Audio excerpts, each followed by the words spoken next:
जैसे सत्संग हो रहा है, जैसे अम्मा देखो प्रेम, रक्षाबंधन का कार्यक्रम होगा। कहाँ पर होगा? झुंझुनू राजस्थान में। जगह मिल गई, परमिशन मिल गई, व्यवस्था हो गई, समय परिस्थिति अनुकूल रही, स्वास्थ्य ठीक रहा तो वहाँ पर हो जाएगा। ऐसे ही हो जाएगा। जैसे सत्संग हो रहा है, जैसे ये अन्य कार्यक्रम हो रहा है, इसी तरह का हो जाएगा। और मेरा स्वास्थ्य ठीक रहा, मेरे ऊपर इसी तरह दया अगर गुरु महाराज की बनी रही तो मैं भी हाजिर हो जाऊंगा। मैं कहाँ चूकने वाला हूँ बंधन से मुक्त होने का, जहाँ पर अवसर मिल रहा है, जहाँ पर अपने घर का रास्ता प्रशस्त हो रहा है, वहाँ पर मैं कहाँ चूकने वाला हूँ। तो बंधन से मुक्त हो उपाय छूटना अधिक अधिक उलझाई, उलझता चला जा रहा है। इसी उलझाव में फंसे हुए हो तो निकलोगे कैसे? ये गुरु की दया से बताया जाएगा। गुरु महाराज बताएंगे। वो जैसे मशीन कहीं रहती है, भोंपा कहीं रहता, लगा रहता, आवाज आती है, बस यही बात समझ लो। बाकी तो यह तन कुछ नहीं, तन से कुछ नहीं हो सकता। ये चीज यानी समझो, हाड़ मांस के शरीर से किसी से कुछ क्या हो सकता है? वो तो पावर काम करती है, शक्ति काम करती है। करंट अगर न हो तो ये लाउड स्पीकर बोलेगा? नहीं बोलेगा। जब मशीन इनकी फेल रहेगी तो करंट से ये चलता है, तो करंट मिलेगा तो भैया सुना देंगे, आपको बता देंगे। तो बंधन से तो सब मुक्त होना चाहोगे, लेकिन मुक्त होगे कैसे? मुक्त कहाँ हो पा रहे हो? जब बार बार तरीका सीखोगे तो बंधन से मुक्ति तभी होगी, तभी जीवात्मा की रक्षा होगी। नहीं तो बताया ये फंस गई है, ये निकल नहीं सकती है। कितने रक्षा बंधन देखो जीवन में आए, लेकिन कोई तकलीफ आपकी दूर हुई और तकलीफ बढ़ती चली जा रही, टेंशन बढ़ता चला जा रहा, समाज का माहौल खराब होता चला जा रहा, सतयुगी गुण लोगों में खत्म हो रहे, कलयुग का असर बढ़ता चला जा रहा है। कहीं कुछ हो पा रहा है? कुछ नहीं हो पा रहा है। इसलिए वहाँ भी सोचे रहो कि भाई एक साथ लगे हुए हैं। तो जब मन हटा तो जीवात्मा भी खींच करके ऊपर की तरफ आई। ध्यान में भी ऐसे होता है कि एक जगह पर टिकाते हैं तो वो नीचे से ऐसे खींचता है। ऐसे सुमिरन में भी ये होता है कि नीचे से ताकत खींचती है और ऊपर की तरफ आती है, सिमटाव होता है। तवज्जो यानी उधर का ऊपर का होता है, नीचे का तवज्जो नहीं होता है, ऊपर का तवज्जो होता है। तो उल्टा नाम जपत जग जाना, वाल्मीक भय ब्रह्म समाना। उल्टा उन्होंने, उल्टा मतलब ये नहीं है कि मरा मरा मरा मरा मरा मरा मरा याद किया तो राम राम राम राम याद आ गया। उल्टा का मतलब उलट करके, उलटता है सुमिरन करे, स्वामी संग मिलाए, कबीर धारा अगम की, सतगुरु रही बताए, उलटता है सुमिरन करे, स्वामी संग मिलाए। मतलब समझा दें आपको। कबीर साहब ने कहा वो अगम की धारा।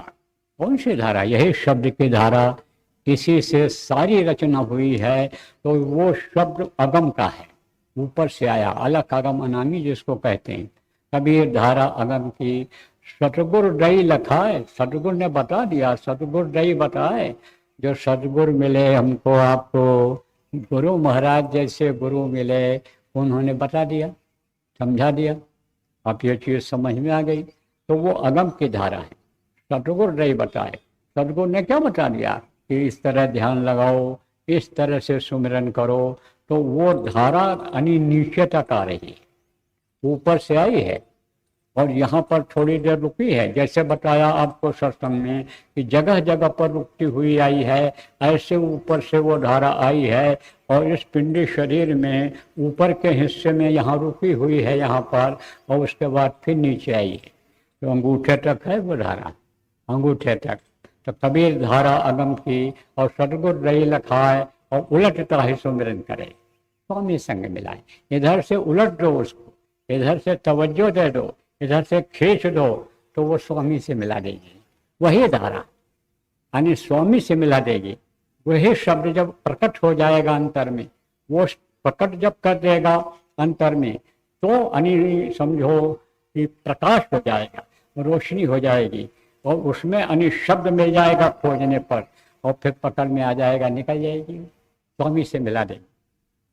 और बता नहीं, अंग्रेजी पढ़े हुए लिखे लोग बैठे हो तो DOG डाग माने कुत्ता होता है, और पलट दो उधर से पलट के पढ़ो तो GOD गार्ड हो जाएगा, ऐसे हो जाता है। कर पाते हैं लोग, नहीं बढ़ सकते। सुमिरन से उद्धार नहीं हो सकता है, लेकिन सुमिरन इसीलिए किया जाता है कि कम से कम माहौल तो बने। सत्यनारायण की कथा होने को होता है तो पहले जाते हैं, बुलावा देते हैं कि हमारे यहाँ सत्यनारायण की कथा होगी, तो लड़के प्रसाद के चक्कर में ही आकर के दरवाजे पर बैठ जाते हैं, खेलने लगते हैं और देखने लगते हैं। कार्रवाई शुरू होते होते मालूम हो जाता है कि यहाँ पर कुछ होने वाला है। केला की पत्ती, आम की पत्ती और ये जो है बांस और क्या क्या चीजें जिनकी जरूरत पड़ती है, उसको जब इकट्ठा लोग करने लगते हैं तब उसका माहौल बन जाता है कि कथा सुनो, इसमें क्या लिखा है। इसके बाद में फिर प्रसाद मीठा दे देते हैं कि जाने रहो, अब जब कहीं शंख बोलेगा तब तुम पहुंच जाना, तुमको मिलेगा। और कथा का जब बुलावा हो जाए बैठ जाना, सुनने को मिलेगा और कुछ सीखने को मिलेगा, जानने को मिलेगा। तो एक माहौल इससे बन जाता है कि इससे कोई चीज मिलेगी, और मिलेगी क्या, आखिर में इसका क्या परिणाम होगा, वही जो मीठी चीज पनीरी चना मिर्च और केला और ये मेवा और क्या क्या चीजें जो मंगवाते हैं पंडित जी लोग, उसी को बंटवा देते हैं। फल मिलेगा, इसका फल मिलेगा, तो माहौल बनता है इससे। साल पहले 13 साल पहले 12-13 साल पहले जब मैं आया था उधर से, तो मंदिर वाली बात आई थी कि भाई वहाँ गुरु महाराज का मंदिर है, गुरु महाराज ने बनाया था, तरह तरह की बातें आई। तो मिट्टी और पत्थर का महत्व नहीं होता है, महत्व तो उस वक्त के महापुरुष गुरु महाराज का था। और गुरु महाराज ने कहा था कि जब तक मैं हूँ ले लो, यहाँ के देवता बांट रहे हैं, जिंदा देवता बांट रहे हैं। जिंदा देवता कौन थे? गुरु महाराज। बातों में बात होती है, ले लो, मिल रहा है, यहाँ दर्शन कर लो, यहाँ जिंदा देवता बांट रहा। ये नहीं कहे जिंदा देवता मैं बांट रहा हूँ, दया दुआ। बोले मेरे रहने के बाद यहाँ कुछ नहीं मिलेगा। जैसे मिट्टी और पत्थर पर मत्था लोग पटकते हैं आते हैं, ऐसे जैसे हो जाता है, जैसे संतों का स्थान हो जाता है, ऐसे हो गया। तब लोग बताने लगे, बहुत तारीफ हुई। वो कहे, फिर लोगों ने कहा, प्रेमियों ने, हमारे थोड़े ही लोग थे, कि आप भी मंदिर बनवाइए। हमने कहा भाई मंदिर तो बनेगा, समय पर बनेगा, और मंदिर एक से काम नहीं चलेगा, सैलाब उमड़ेगा, भीड़ बहुत आएगी और जगह जगह जरूरत पड़ेगी। तो सबसे पहले जगह जगह पर जमीनें ली गई, ध्यान भजन की जगह बनाई गई। अब जहाँ कुछ निर्माण हो गया है, जमीन जहाँ उपयुक्त मिल गई है, वहाँ सब जगह बनेगा मंदिर। और तब यह मंदिर का कोटा पूरा होगा, और मंदिर से जो दया दुआ मिलनी है वो तब मिलेगी जब कई जगहों पर बनेगा, क्योंकि सब लोग पहुंच नहीं पाते एक जगह पर।